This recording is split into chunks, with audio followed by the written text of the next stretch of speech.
New day and another laptop that needs to be saved, and this time we have an Alienware M17R5, and I've been getting a lot of these lately, and this one, the customer was actually playing a game and the machine just shut off, never came back on. I did look at this on one of my weekly live streams, and I want to show you what we figured out. All right, first thing we want to do is see if it turns on. It does not turn on. So we have the power meter here. I'll go ahead and reset our max current so we can see what it does. We want to see what it initially does when we plug it in. And we had a momentary spike and then it shut off. We do have a little bit of pulsing, but what we want that resting current to be is 0.02, which is 20 milliamps. That's going to be our resting current. But what we have is an initial inrush current, just a 0.01, and then it shut back down to 0. Usually when we have something sitting at 0, there's two different things that usually cause that. We either have a power management chip that's kind of blown up or something like that, or we have a short on the main power rail and the power management chip is actually turning off the protection MOSFETs to protect the board. So this thing could have a shorted MOSFET like on the CPU or something like that. So power button's doing nothing. So probably we don't have any power in the system at all because it's actually shutting off the protection MOSFETs. So let me go ahead and get the bottom opened up so we can take a look inside. So we take a quick look around. We do have a main battery here. It is OEM. We have 2 NVMe slots. They're not populated. We have 2 sticks of RAM. What kind of RAM do we have? I can't see. 8 gigs of pure gold. So we have 16 gigs of RAM and fans, but we have some sort of weird spacers with a phone number on it. Looks like someone's business card's been cut up as a spacer here, so I don't know if it's more for airflow or something. But the system looks really clean, and I see tons of these coming in almost like new. They look great, and then they just don't work. First thing I'm gonna do is let's just go ahead and just take a quick poke around the board. We're gonna look where the input MOSFETs are right here. So the DC jack plugs in here. We have 4 protection MOSFETs, then we have a current sense resistor, and then we have, it kind of ties to our main power rail. We most likely have a short there, I'm assuming, and then we probably kind of chase down what it is. All right, so I have our meter in continuity mode. So when we touch the probe as it beeps. This is where the 20 volts will come in when we plug it in. We can actually plug in our charger instead before I do any continuity tests because I want to show you how that works. So we plug it in. Power meter says 0 still, right? So if I measure it here, we'll have 20 volts coming in through the DC jack right here. And it's going to be all of these are tied together, and then they're going to go through these inductors. And then they're going to go into this first set of MOSFETs in a pair. These are in parallel. And then they should output here, but they are outputting. Look at that. And then it's going to go into another pair and it should come out here.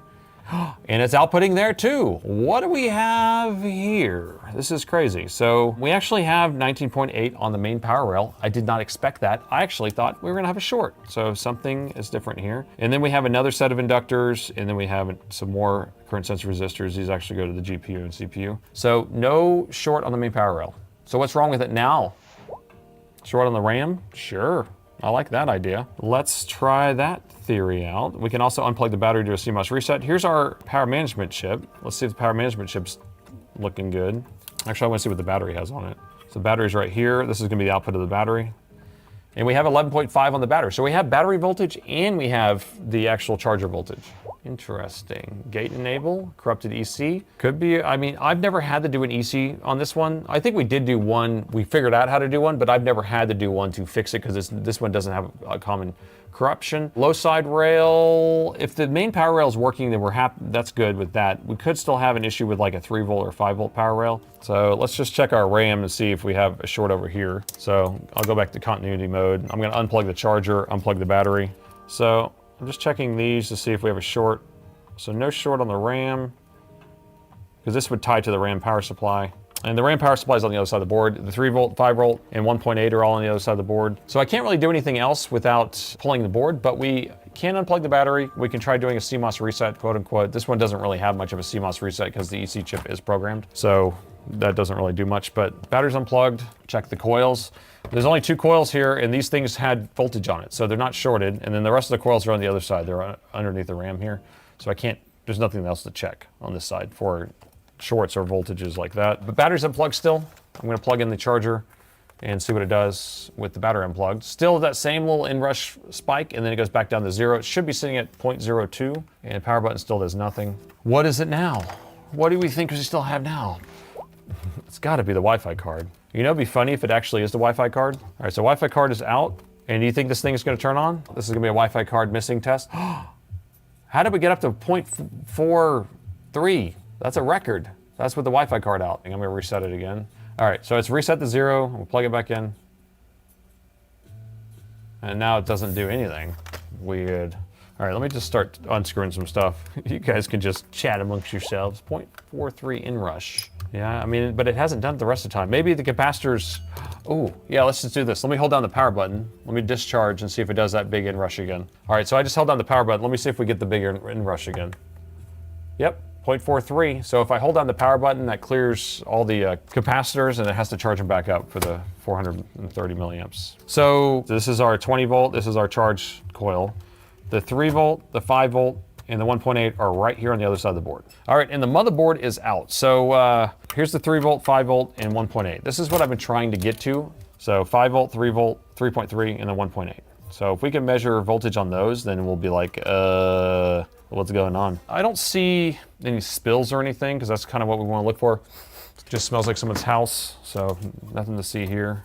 We got some hair in here, so we can send it to a DNA analysis and kind of figure out who has been in here. Oh, I just pulled this out of here. So it looks like the fans are really clogged. We'll send that to the Gooch collector. Here's an STM32. That's gonna be for all the Tron lights. ECU's right here, I believe.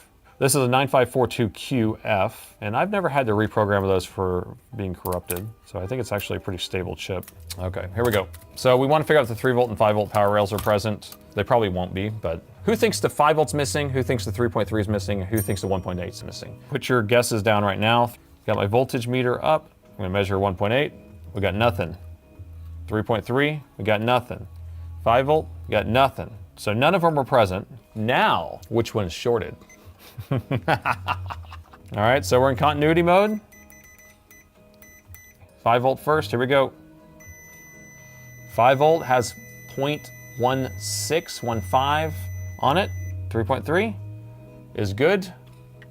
1.8 is good. So who said 5 volt? Raise your hand. So 5 volt is shorted. So this is the 5 volt power rail. Without the 5 volt, board's basically dead. So look at those guys.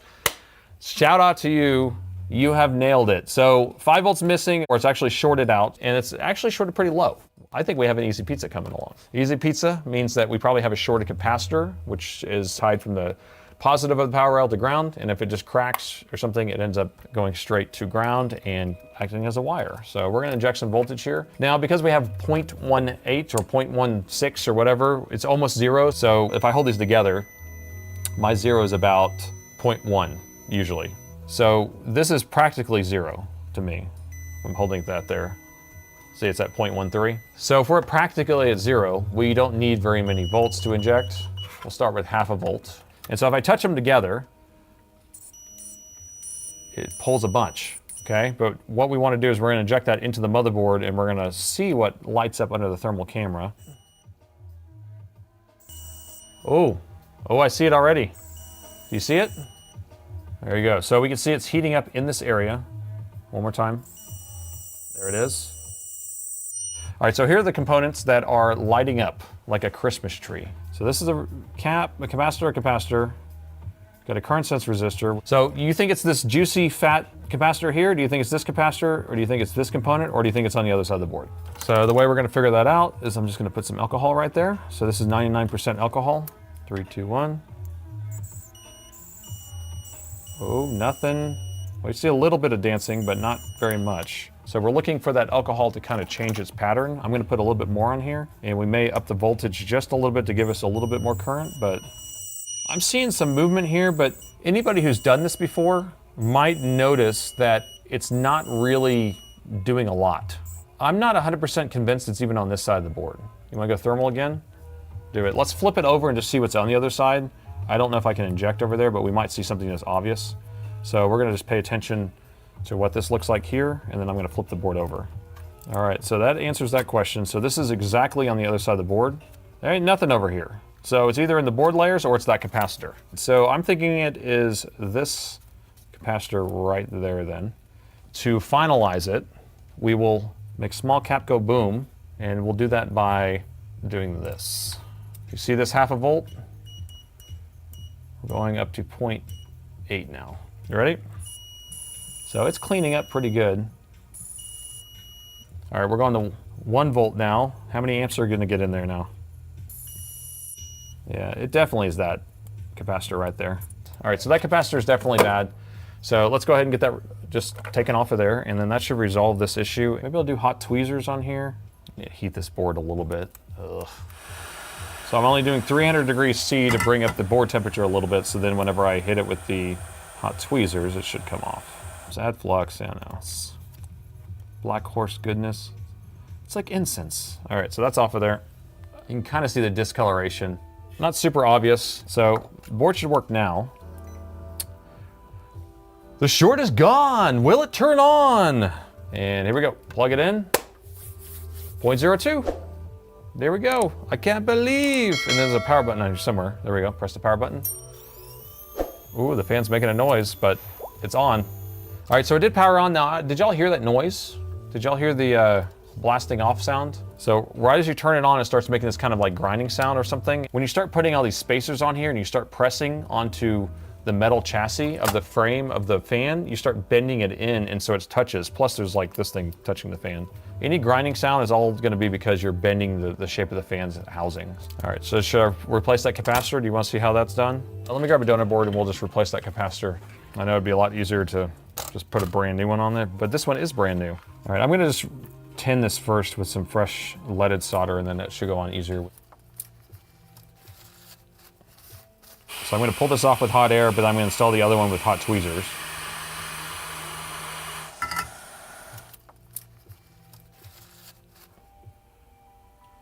Oh, it's smoky. All right, so this is ready to go.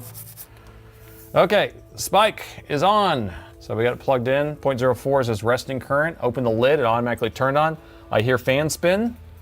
I got keyboard backlight, and we will let it go. Is this thing gonna wake up? Come on, baby. There it is. So that's what we were waiting for. See how it broke out of that flat line? And we have a picture. I can't believe I saved another laptop.